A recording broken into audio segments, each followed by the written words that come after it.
మన జీవితంలో పరీక్షించుకున్నప్పుడు ఎక్కడ సాతాను మనలను పడవే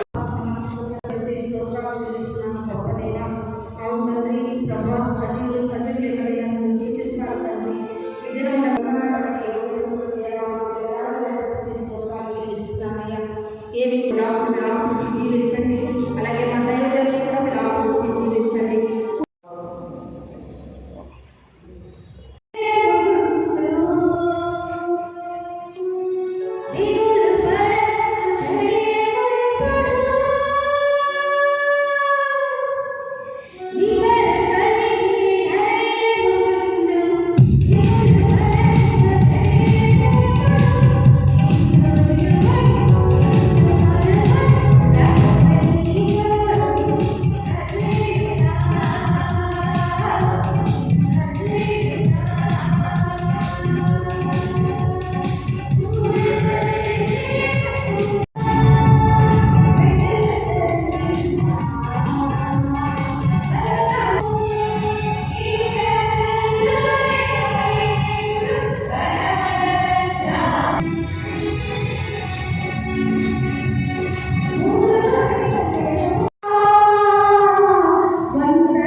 ఏమిటంటే మీరు సర్వలోకానికి వెళ్ళి సర్వ సృష్టికి సువార్త ప్రకటించండి. నమ్మి బాప్తిస్మం పొందినటువంటి వారు రక్షించబడతారు, నమ్మనటువంటి వారికి శిక్ష విధించబడుతుంది. But God shall be dependent.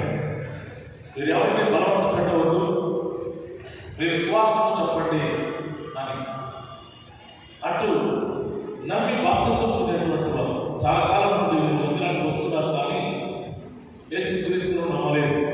అంటే దాని అర్థం ఏమిటంటే నీవు ఎప్పుడైతే బాప్తిస్మం తీసుకుంటావో అప్పుడు మాత్రమే ప్రభు యేసుక్రీస్తు అనుచరులు అవుతావు, అనుచరురాలు అవుతావు. అప్పటి నుండి నీవు క్రీస్తు బిడ్డలు అవుతావు, క్రీస్తును ధరించినటువంటి వ్యక్తులు అవుతావు. ఈ రీతిగా నేను వాక్యానికి లోబడినటువంటి మీరు చెప్పినటువంటి సాక్ష్యాలను బట్టి మరి ఈ సాక్ష్యాలను మరి బలపరుస్తూ ప్రార్థించి మన నాయకులు కూడా చెప్పడం జరిగింది. 2 తలలు ఉంటాయి. ఒకటి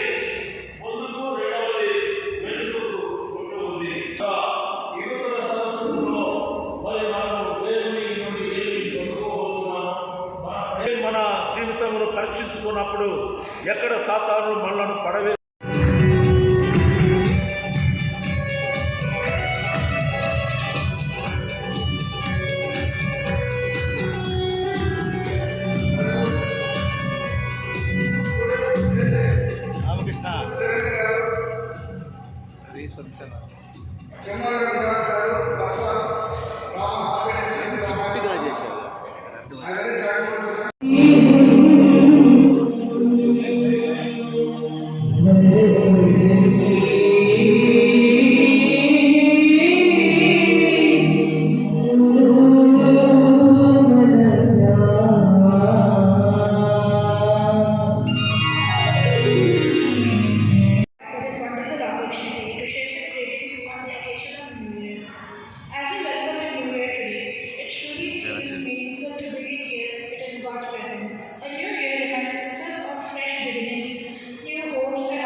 దేవుని కృప బిడ్డ మీద ఎప్పుడు ఉండాలని మీ అందరి ప్రార్థన కూడా ఉండాలని బిడ్డ మీద ఉండాలని మీ అందరి ప్రార్థన కూడా ఎంతో అవసరమని నేను నమ్ముతూ ఉన్నాను. అలాగే ఇంకొక సంతోషకరమైన విషయం కూడా నాకు అవిలకు దేవుడు మంచి మాకు బిడ్డ చేశాడు. మా కుటుంబంలో ఎంతో సంతోషకరమైన ఇయర్ ఈ సంవత్సరం బాధలున్న దేవుని కృప మాకు పోదు కాబట్టి బాబు ఎంత చదువుకున్నాడంటే అంత బాగున్నాడు. మేము ఇంకా వచ్చింది ఇంకా కలర్ కూడా నేను పాప అనుకుంటూ ఉంటాం. నేను మళ్ళీ మంచి బిడ్డను ఆరోగ్యంగా బలంగా దేవుడు అనుగ్రహించాడు. అందరి ప్రార్థనలు దేవుని కృప ఎందుకంటే ఎన్నో కష్టాల్లో మేము ప్రార్థించిన ప్రతి ప్రార్థనకు దేవుడు ఆచరించాడు. ఒక్కొక్కసారి కొన్ని పరిస్థితుల్లో మేము ఒక మగ్గలమా లేదనుకున్నప్పుడు కూడా దేవుడు అన్నింటిలో దివాకర్ గారిని నిలబెట్టి ఆరోగ్య విషయంలో కానీ ఫైనాన్షియల్ విషయంలోని ఆర్గనైజేషన్ విషయంలో కానీ ఒక్కొక్క స్టెప్ ముందుకు నడిపించడం దేవుని కృప మాతో ఉంటుంది. మా కుటుంబం ఎప్పుడు ఉంటుందని నేను ఎప్పుడైతే ప్రార్థనలో ప్రార్థిస్తూ ఉంటాను. మార్నింగ్ ఈవినింగ్ ఎప్పుడు ప్రార్థన చేస్తున్నాను చూస్తూ ఉంటాను. మనము దేవుడు మన కుటుంబంలో చేసినటువంటి మేలుని బట్టి మనం ఏం చెల్లించలేము. ఆయన కృతజ్ఞతాస్తుతులు తప్ప మనం ఏం చెల్లించలేము. అలాంటి అవకాశాన్ని మన కుటుంబాలలో మనకు దేవుడు ఇచ్చినందుకు దేవునికి వేల కోటి స్తుతులు స్తోత్రాలు చెల్లించుకుంటూ ఈ రీతిగా మీ అందరికీ శుభాకాంక్షలు తెలియజేయడానికి దేవుడి సన్నిధిలో నిలబడి మా కుటుంబం తరఫున నా తరఫున మేము సాక్ష్యం చెప్పడానికి దేవుడు నాకు ఇచ్చిన అవకాశాన్ని బట్టి దేవునికి మనకు మరొకసారి వందనాలు స్తుతులు స్తోత్రాలు తెలియజేసుకుంటూ అవకాశాన్ని ఇచ్చినటువంటి సంఘ పెద్దలకు వందనాలు తెలియజేస్తూ ముగిస్తూ ఆశీర్వదించి మరి ఈ సంఘ కార్యక్రమాల్లో కానీ సమావేశ కార్యక్రమాల్లో ఈ సంవత్సరం అంతా అభివృద్ధి పదంలో నడిపించాలని కోరుకుంటూ సెలవు తీసుకుంటాం. వాళ్ళందరినీ తీసుకొచ్చి మన చర్చ ముందు పెట్టి డైరీ ఆవిష్కరణ చేసినందుకు మరి మీరు ఈ చర్చకి ఇంకా అభివృద్ధి చేయాలని కోరుకుంటూ ఈ సదావకాశం ఇచ్చినటువంటి సెక్రటరీ గారి ధన్యవాదాలు అనుకుంటూ ముగించింది. రామకృష్ణ పాట పాడుతున్నాడు. రామకృష్ణ అంటే సంగీత డైరెక్టర్, మంచి గాయకుడు. పాట పాడుతూ మధ్యలో వాళ్ళు పాట పాడిన తర్వాత నాకు పాట పాడాడు. ఏం చెప్పాడంటే నేను ప్రోగ్రాం ప్రకారంగా వచ్చాను. మిమ్మల్ని డిసప్పాయింట్ చేయకూడదని మా మదరు చచ్చిపోయింది, డెడ్ బాడీ ఉంది ఇంట్లో, నేను వెళ్ళాలి అని. దాన్ని సంస్కారం అంటారు. సంస్కారం చదువు ఉంటుంది, కొంతమంది సంస్కారం ఉండదు. ఈ సంస్కారాన్ని నాకు ఎప్పుడైతే నేను దివాకర్ గారు ఏమి జరిగి బాగలేకపోయినా ఐసీలో ఉన్న తెలుగు బ్యాప్టిస్ట్ చర్చికి మాట ఇచ్చారు. వాళ్ళిద్దరు కూడా 2 పార్టీలు ఉన్నాయి. 14 ఏళ్ల నుంచి వాళ్ళు సపోర్ట్ ఉన్నారు. 2 పార్టీలు. ఈ రెండింటి కూడా ఏమి చేసేదాని వరకు అతను పాపను కూడా ఆ యాక్చువల్గా మెడ్రాస్లో ఉండాలి, అట్లా లేకుండా ఆయన వెళ్ళి ఆ చర్చిలో వాళ్ళని కలిపి వాళ్ళకి శుభాకాంక్షలు చెప్పి అప్పుడు తన పని తను చూస్తున్నాడు. అంటే దీన్ని బట్టి ఏంటంటే సంస్కారం అంటారు. చదువు ఉంటుంది కానీ సంస్కారం ఉంటారు, చెప్పిన మాట చేయకపోవడం. కాబట్టి కొన్ని విషయాలు మనము వాళ్ళ దగ్గర నుంచి నేర్చుకోవాలి, వాళ్ళ దగ్గర నుంచి.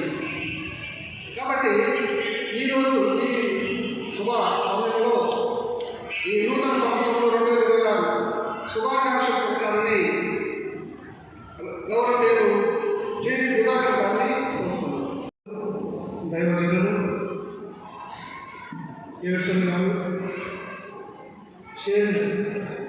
నూతన సంవత్సర ప్రోగ్రాంకి చైర్మన్గా ఉన్న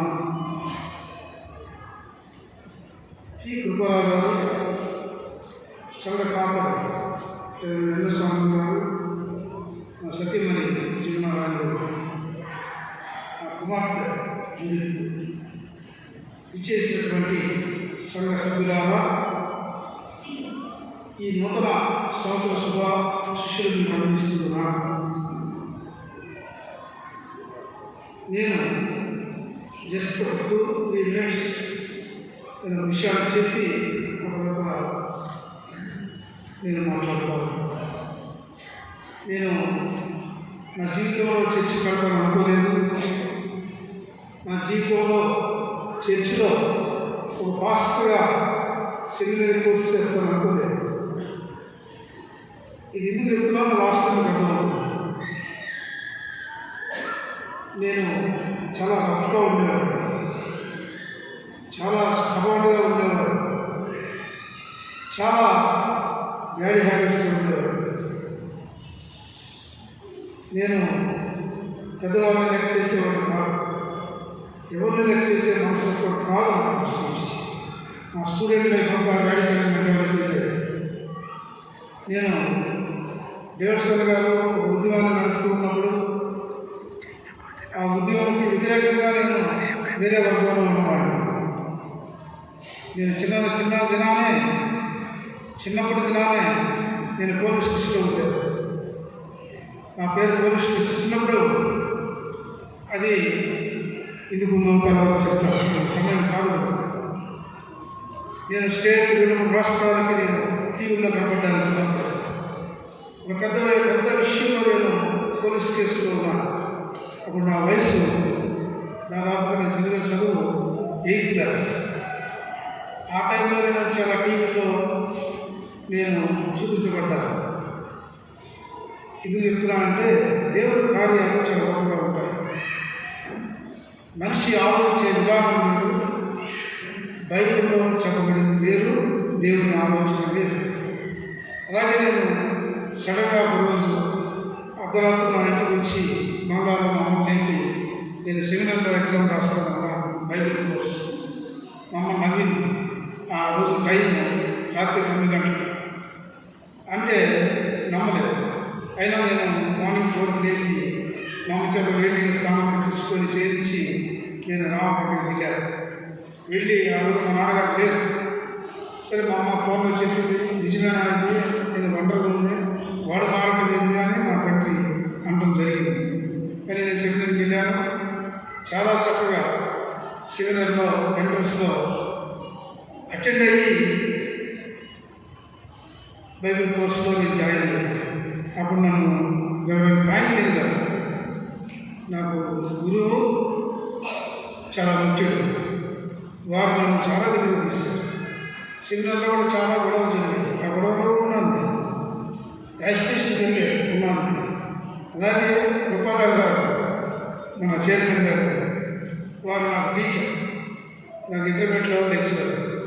నేను స్క్వాడ్ కొట్టాను, కొట్టి సస్పెండ్ అయ్యాను, డిస్మిస్ చేశాను. ఇలాంటి జీవితం చాలా మరుపున తిరుగుతూ వచ్చిన జీవితం. ఆ తర్వాత మన సంఘానికి నేను పాస్టర్గా ఉండాలని ఆశించాను, సంఘానికి పాస్టర్గా ఉండాలని ఆశించి ఆ తర్వాత మా తాతగారు జార్జ్ పాస్టర్, ఆయన చాలా గొప్ప సేవ చేసేదని విన్నాను. నేను నా తాతను చూడలేదు, అయినప్పుడు ఆయన సేవ ఇప్పటికీ చెప్తూ ఉంటాడు. అలాగా నేను గొప్ప సేవ చేయాలని ఆలోచించాను. సెమినరీ తర్వాత నేను 12 డిజైబర్స్ని 12 మంది శిష్యులని నేను సైకిల్ తీసుకొని 12 సైకిల్ తీసుకొని సువార్త ప్రకటించాను. రామాయణం చెన్నై ఎన్నో విలేజెస్ తిరిగాను. 2-3 నెలలు నేను సువార్తలో ఉన్నాను. ఆ టైంలో చాలామంది నన్ను అప్రిషియేట్ చేశారు. ఆ తర్వాత నేను ఆంధ్రప్రదేశ్లో దేవనగర్ హాస్పిటల్ వచ్చింది. అప్పుడు నేను ఆంధ్రప్రదేశ్లో రావాల్సి వచ్చింది, లేకపోతే నాకు ఆలోచన లేదు. కానీ ఆంధ్రప్రదేశ్లో రావాల్సిన పరిస్థితి ఇది కర్నూలులో ఏర్పడింది. కర్నూలు అందరూ కూర్చున్నారు అధికారులు. మా అధికారి చనిపోయారు, దామయ్య గారు. ఆ సమయంలో వీరందరూ ఉండాల్సింది అన్నారు. నేను ఈ ఫ్రీ పోస్ట్ తీసుకోవడానికి ఇష్టపోయాను, నాకు తెలుసు. కష్టాలు ఎక్కువైపోయాయని నాకు తెలుసు.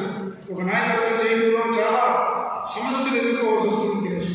ఇవన్నీ తెలిసి నేను కాదు అని ఎవరు పంపించి నా చేత హైదరాబాద్లో ప్రమాణ స్వీకారం చేయించారు, ఓటు కలిగించారు. ఆ దినం నుండి ఈ దినం వరకు నేను ఎప్పుడు బ్యాక్ స్టెప్ వేయలేదు. ఎన్నో సమస్యలు వచ్చాయి, ఎన్నో శ్రమలు వచ్చాయి, ఎన్నో కష్టాలు వచ్చాయి, ఎన్నో చెరసాలు చూశారు, ఎన్నో పోరాటాలు చూశారు, ఆకలి చూశారు, ధనం చూశారు, వస్త్రాల చూశారు, ఖర్చు పెట్టారు. పేదలను ముట్టుకున్నా, పుష్టిగారిని తాకాను, ప్రార్థన చేసి అనుకోలేదు ఇన్ని మనకు నా జీవితం తిరుగుతుంది. ఆ తర్వాత రోజులు గడిచే ముందు హెల్త్ ప్రాబ్లమ్స్ వచ్చాయి. నేను రోజు 4 అవర్స్ మాత్రమే నిద్రపోయేవాడు. దాదాపుగా 25 years నేను చాలా కష్టపడ్డాను ఆర్గనైజేషన్లో. కానీ నాకు ఇప్పుడు కూడా ఆర్గనైజేషన్తోనే ప్రాణం. నా కుటుంబం కాదు, నా సంఘం కాదు, నా ప్రజలు కాదు, నా సంస్థే నాకు ముఖ్యమైన తెలియపరుస్తున్నాను. ఎందుకంటే ఆ సంస్థ ఒక రిలీజియస్ ఆర్గనైజేషన్లో ఎన్నో సమస్యలు సాధారణ ఎట్టి చెందుతాడు చెప్పలేదు, ఎక్స్పెక్ట్ చేయాలి. ఎటు వస్తాడా, వాడు బ్యాక్ నుంచి వస్తాడా, ఫ్రంట్ నుంచి వస్తాడా, నిద్రపోతుంటే లేపుతాడా, అలాంటి సమస్యల్లో నేను నలిగి ప్రయత్నించాను. కాబట్టి ఈ నూతన సంవత్సరంలో మీకు తెలియపరిచేది నేను చాలా సంతోషంగా ఈ దినం గత 29వ తేదీ నుంచి. ఎందుకంటే నూతన సంవత్సరంలో నాకు ఒక మనవడిని ఇచ్చాడు దేవుడు, చాలా అరచనలు ఇచ్చాడు. ఆ బిడ్డను నేను ఇంకా కలవలేదు, కానీ నా మిస్సెస్ నా బిడ్డని గమనించి చూసి బెస్ట్ చేసి వచ్చారు. కానీ నేను పోలేకపోయాను, కానీ పోతాను. కానీ వాడిని చూసినప్పుడు ఆ బాబుని నేను మాట చెప్పాను. కుటుంబం సౌత్ కొరియాలో కిమ్ ఉన్నాడు, ప్రెసిడెంట్. కిమ్లా ఉన్నాడే, పెద్ద నాయకుడు ఏమనుకున్నాడు, కిమ్లా ఉన్నాడు. అటైతే వీడి పేరు ఉండమూడుగా కిమ్ అని నేను మాట్లాడుతున్నాను ఎందుకంటే నా తర్వాత జనరేషన్ మనవాడు రావాలి, సంతోషం. కానీ దేవుడి చిత్తం ఎలా ఉందో మనకు ఒక క్వశ్చన్. దేవుడి చిత్తం మనం చెప్పలేదు. జమున అడ్వకేట్ అవుతుందని నేను అనుకోండి. జమున ఒక సర్టిఫికేట్ టీచర్, నన్ను పెళ్లి చేసుకోవడం నేను ఎక్స్పెక్ట్ చేయలేదు. వాళ్ళ ఇంటికి వెళ్ళిన పరిస్థితుల్లో జమున వాళ్ళ ఇంటికి నేను పోయాను. చాలా మంది తెలియని కొన్ని విషయాలు, ఆ విషయాలు నేను 2 నిమిషాలు చెప్తాను. జమున వాళ్ళ ఇంటికి వెళ్ళినప్పుడు నా టైం ఎన్ఎస్ రామన్ గారు తీసుకెళ్ళారు. ఎన్ఎస్ రామన్ గారు నా పాస్టర్ గారు, జమునాకు జ్ఞానమామ ఈయన వాళ్ళ చెల్లి ఇంటికి తీసుకెళ్ళారు. వెళ్ళినప్పుడు నా పరిస్థితులు చాలా దీనమైన స్థితిలో ఉన్నాను, చాలా ఘోరమైన పరిస్థితులు ఉన్నాయి. అలాంటి సమయంలో నేను వాళ్ళ ఇంటికి వెళ్ళాను. వాళ్ళు ఆదరించారు. క్రైస్తవ ప్రేమ అంటే ఏదో చూపించారు, చూపించి నన్ను ఆదరించిన అక్కడి నుంచి ఒక అగ్నిలాగా వేసి పనిచేశారు. చేసి నాకు 100 ఏళ్ళు బలం ఇచ్చారు. వాళ్ళు ఇస్తే అక్కడి నుంచి లేచి చెరసాలకు వెళ్ళారు. చెరసాలలో అంత కార్యాలు చేశారు. గుంటూరు చెరసాలలో మీరు కనుక్కుంటే నేను ఒక సంచలనం అక్కడ 6 నెలలు నేను పేదల లోపల ఎంతో సేవ చేశాను. ఖైదీకి ఎంతో సేవ చేశాను. ఎన్నో గాయాలు మాట్లాడు, మెడికల్ ట్రీట్మెంట్ ఇచ్చాను, ఓదార్పు సేవ, బెయిల్ బెయిల్ ఇచ్చాను, కష్టాలను కాపాడాను, బట్టలు లేని వాళ్ళకి బట్టలు ఇచ్చాను, సోపు లేని వాళ్ళకి సోపు ఇచ్చాను, పేస్ట్ లేని వాళ్ళకి పేస్ట్ ఇచ్చాను, దీనస్థితిలో ఉన్న వాళ్ళ దగ్గర తీసుకున్నాను. అలాంటి చెరసాలలో నేను గొప్ప సర్వీస్ చేశాను. నాకు సాటిస్ఫాక్షన్. మనిషి జీవితం ఎప్పుడు ఎలా ఉంటుందో తెలియదు. మనిషి జీవితం ఏ క్షణం ఏమవుతుందో తెలియదు. అలాంటి పరిస్థితుల్లో మనం జీవిస్తూ ఉంటాం. కాబట్టి నా మిస్టర్ జీవన చదివించాలని కోరుతున్నా.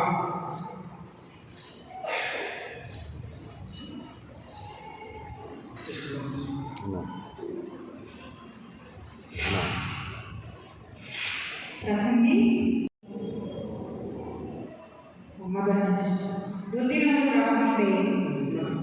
దుర్దినములు రాకముందే ఇప్పుడు వీటి యందు నాకు సంతోషం లేదని నీవు చెప్పు సంవత్సరం రాకముందే తేజస్సునము సూర్యచంద్ర నక్షత్రములను చీకటి కమ్మకముందే వాన వెలిసిన తర్వాత మేఘములు మరలా రాకముందే నీ బాల్య దినములందే నీ సృష్టికర్తను స్మరణకు తెచ్చుకో. ఆ దినమున ఇంటి కావలివారు వడగుదురు, బలిష్ఠులు బొంగుదురు, విసురువారు కొద్దిమంది ఎవరి చేత పని చాలించుకొందురు, కిటికీలలో గుండా చూచువారు కానలేకపోయింది. తిరుగుటి రాళ్ల ధ్వని తగ్గిపోవును, వీధి తలుపులు మూయబడు, బిడ్డ యొక్క కూతకు ఒకడు లేచి. అలాగే 12వ అధ్యాయం 8వ వచనం. సమస్తము వ్యర్థమని ప్రసంగి చెప్పుచున్నాడు. సమస్తము వ్యర్థము. 12వ అధ్యాయం 13వ వచనం. ఇదంతయు వినిన తరువాత తేలిన ఫలితార్థం ఇది. దేవుని యందు భయభక్తులు కలిగి ఉండి ఆయన కట్టడలను అనుసరించి నడుచుచుండవలెను. మానవ కోటికి ఇది విధి. గూఢమైన ప్రతి అంశమును గురించి దేవుడు విమర్శ చేయనప్పుడు ఆయన ప్రతి క్రియను అది మంచిదే కానీ చెడ్డదే కానీ తీర్పులోనికి తెచ్చింది. దేవుడు తన కష్టాన్ని ప్రసంగి 12వ అధ్యాయం పరిశుద్ధ గ్రంథంలో ప్రసంగి 12వ అధ్యాయం చదువుకుంటే న్యూయర్లో ఎలా ఉండాలి అనేది ఈ మీనింగ్ అర్థం. ఇది మీరందరూ కూడా తప్పకుండా ప్రసంగి 12వ అధ్యాయం చదవండి. నూతన జీవితంలో చీకటి కమ్మకం ముందే,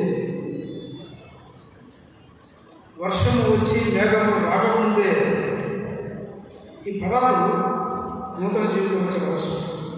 అంటే యాక్టివ్ ఉండదని మన కుటుంబం, మన జీవితం, మన ఆరోగ్యం ఇవన్నీ దేవుడి మీద ఆధారపడి ఉన్నాయి. That's my faith. కాబట్టి మీరు ఈ దినమును నూతన జీవితం టైం వేస్ట్ చేసుకోకూడదని నేను తెలియపరుచుకున్నాను. జ్ఞానంతో ప్రసంగి జ్ఞానంతోనే పనిచేశాడు. ఆయన ఉండేది ప్రసంగి ఇంకొక కార్యక్రమాలు ఏం చేయలేదు. ఆయన జ్ఞానంతో పనిచేసి వర్ధిల్లాడు. కాబట్టి మన జ్ఞానంతో ఈ నూతన సంవత్సరంలో ప్రతి ఒక్క బిడ్డ ఉండాలని నేను ఆశిస్తున్నాను. ఎందుకంటే దేవుడు చాలా గొప్పవాడు. దేవుడు మించిన వారు ఎవరూ లేరు. దేవుడే మన లాస్ట్ గోల్. కాబట్టి ఈ కార్యక్రమంలో నేను ఎన్నోసార్లు బైబిల్ పక్కన పెట్టిన రోజులు ఉన్నాయి. నేను సాధారణంగా పోరాడిన రోజులు ఉన్నాయి. కానీ నేను తెలుసుకున్న ఒకటి, జీసస్ ఈజ్ ఓన్లీ గాడ్. యేసుక్రీస్తు ప్రభు వారు మాత్రమే దేవుడు. ఆయన మాత్రమే రక్షకుడు. ఆయన మాత్రమే దయా కరుణ కటాక్షం కలిగిన వాడు. మన కష్టాన్ని, మన బాధల్ని, మన సంతోషాన్ని, మన ఉన్నతమైన స్థితిని దీవించాలన్నా, ప్రొటెక్ట్ చేయాలన్నా only Jesus Christ. That is the believe everybody. ప్రతి సంఘంలో ఇది మీరు చాటు చెప్పండి. మీ కుటుంబంలో ప్రతి ఒక్కరికి కలిగి ఉండాలని నేను కోరుచున్నా. ప్రసంగి ఎంత కాన్ఫిడెన్స్ అండి, ప్రసంగి చెప్పింది జరిగింది, ప్రసంగి ఏం చెప్తున్నా జరిగింది. ఒక దేవుని బిడ్డ ఏం చెప్తే జరుగుతుందంటే మీరు దేవుడితో ఉంటే అదే జరుగుతుంది. నేను చాలా విషయాలు చెప్తూ ఉంటాను. ముందుగానే నీకు ఎలా తెలుసు నన్ను అడుగుతుంటారు, ఎలా చెప్పగలుగుతున్నావు? That is power of God. నేనుగా మా రాజ శ్రీనివాస్ గారు చెప్తాను, ఈ కేసులో మనం ఓడిపోతాం, ఈ కేసులో మనం గెలుస్తాం, ఈ కేసులో మనం ఇబ్బంది పడతాం, ఈ కేసులో మనం విజయాన్ని సాధిస్తాం. ఈ కేసు ఇప్పుడు జరగదు, కొన్ని సంవత్సరాల తర్వాత. నేను ముందుగానే టెస్ట్ చేసే మెంటాలిటీ నాకు దేవుడు ఇచ్చాడు, జ్ఞానం ఇచ్చాడు. నేను ఇంట్లో ప్రతి ఒక్కరికి ఏమి చేయాలో, ఏమి చేయబోతున్నారో, ఏమి జరుగుతుందని దేవుడు నాకు ఇచ్చాడు. నేను అందరూ చెప్తే మంత్రం అంటాను. అందుకని నా ముఖ్యంగా చెప్పుకుంటాను, మీరు ఇలా ఉండండి, ఇలా ఉండండి, ఇలా ఉండండి. నూతన సంవత్సరంలో మీరు ఎలా జీవించాలో బైబిల్ని చదివి ప్రార్థించి ప్రార్థనాపూర్వకంగా మన జీవితంలో మీరు ఉండాలని నేను ఆశిస్తూ ఉన్నాను.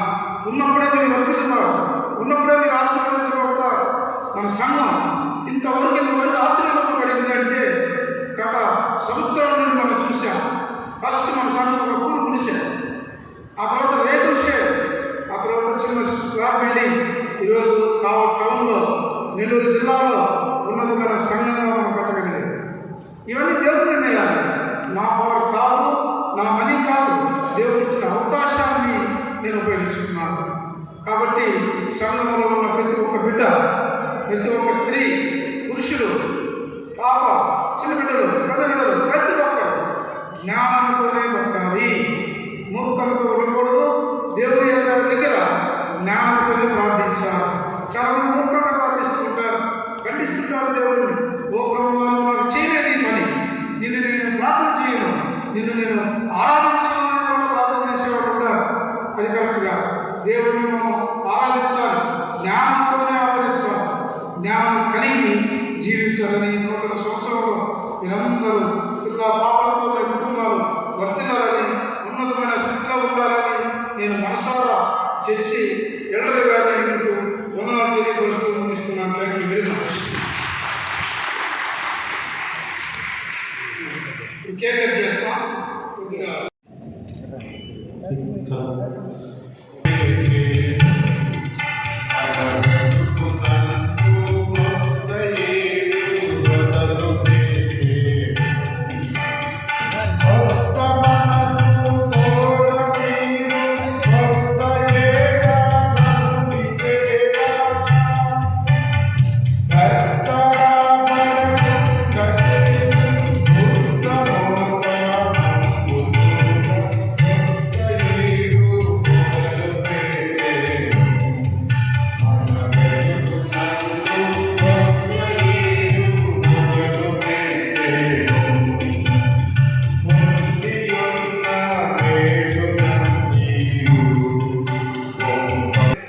జనరల్గా ఇక్కడ చేసుకోవాల్సిన అవసరం లేదు. ఎందుకంటే సంఘంలో చేసుకోవటం మంచిదని ఆలోచించి అక్కడి నుంచి నేను సంఘంలో ప్రార్థన మధ్యలో చేసుకుంటున్నాను. నేను దాదాపుగా తెలంగాణ, ఆంధ్ర, తమిళనాడు అందరికీ ఇన్ఫర్మేషన్ వెళ్ళింది. అందరూ ఫోన్ చేస్తున్నారు, బర్త్డే వస్తామని. దాదాపు 2,000 మంది భోజనాలు ఏర్పాటు చేశాం. కాబట్టి సంఘస్థులు అందరూ కూడా లోకల్ పెట్టివ్వండి, చాలా బాగుంటుంది. బర్త్డే ఫంక్షన్ కాదు, కానీ నా స్పీచ్ చాలా ఇంపార్టెంట్ స్పీచ్. నేను ఆర్గనైజేషన్ గురించి, ఆర్గనైజేషన్ జరిగే ఎలక్షన్స్ గురించి, రాబోయే ఎలక్షన్స్ గురించి నా పాత్ర ఎలా ఉంటుంది, నేను ఎలా పోషించాలి, ఆ ఆర్గనైజేషన్ ఎలా మంది రీబిల్డ్ చేయాలనేది నేను థింక్ చేశాను. ఆ విషయాన్ని నేను సభాముఖంగా మాట్లాడటకు నా బర్త్డే ప్రోగ్రామ్ని నేను అరేంజ్ చేసుకున్నాను. దాంట్లో చాలామంది బిషప్స్ వస్తారు, నాయకులు ఉంటారు, చాలా దేశాల నుంచి, అంటే ప్రదేశాల నుంచి, రాష్ట్రాల నుంచి వస్తారు. కాబట్టి మీరందరూ వచ్చి నన్ను ఆశీర్వదించండి, నా సంస్థను ఆశీర్వదించండి, సంస్థలు జరగబోయే ఎలక్షన్స్ ఆశీర్వదించండి. విజయాన్ని సాధించడానికి, మా పోరాటాన్ని ముందుకు సాగించడానికి నేను చాలా మాట్లాడే విషయాలు ఉన్నాయి. కాబట్టి మీరందరూ తప్పకుండా ఆ బర్త్డే అటెండ్ అయ్యి భోజనం చేసి ముగిస్తూ ఉన్నా. Thank you.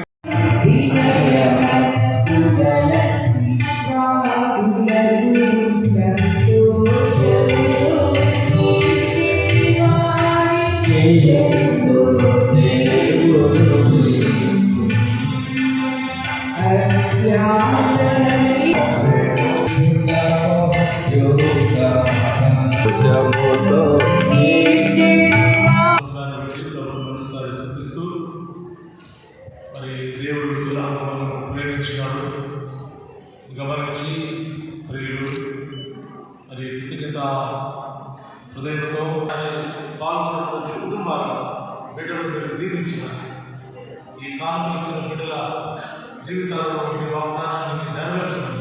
దేశ శక్తి పరిశుద్ధ నామములో స్తుతించి ప్రార్థించి వేడుకుంటున్నాం. ఆమేన్.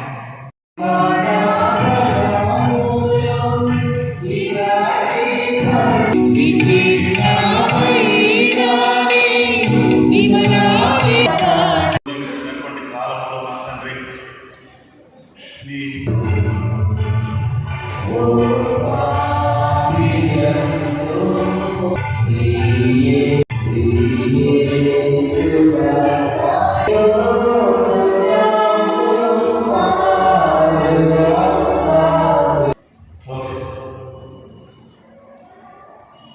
ఆ ప్రకారమే భోజనం ప్రకారం